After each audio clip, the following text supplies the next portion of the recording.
Всем привет, қалайсыздар? Бүгін 3 стакана деген блинчикті көрсетемін, қалай жасайтынын рецептін. Күшті жұмсақ болып шығады. Дәмі тіл үйретін, жұқа, сосын главный содасыз да тесіліп әдемі болып шығатын блинчиктер. Ендеше не тұрыс блинчиктеріміздің рецептін көрсетейін кеттік. Ол үшін бізге 3 жұмыртқа. Жұмыртқамыз холодильникте тұрады ма, жоқ, жылы температурада тұрады ма, без разница. Одан кейін үлкен ас қасықпен 3 қасық қантымызды саламыз. Екеуін жақсылап араластырып аламыз. Қантты молырақ салсаңыз да болады, өздеріңіз дәміне қарай. 3 ас қасық негізі нормальный блинчик қатты тәтті болып кетпейді. Қантымызды ерітіп араластырып болғаннан кейін жақсылап келесі сүт құямыз. Келесі этап сүтімізді құямыз. Сүтіміз домашний температурада да, холодильниктегі температурада да болса бола береді.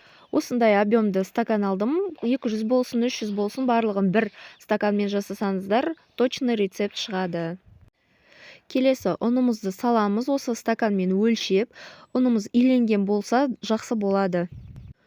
Ұнды сүтке салғаннан кейін сметана сияқты қою масса болады. Осы кезде бір келкі араластырып алсаңыздар, ешқандай комок болып қалмайды. Осы этапта жақсылап араластырып алу керек. Бұл негізі венчикпен араластырсаңыздар көп уақыт алмайды. Келесі ыстық қайнап тұрған суымызды құямыз. Суды жалп еткізіп құя сала болмайды. Ұнымыз бірден пісіп қалады. Сондықтан ақырын қосып, видеода көріп отқандарыңыздай шетінен екінші қолымызбен разу араластырамыз.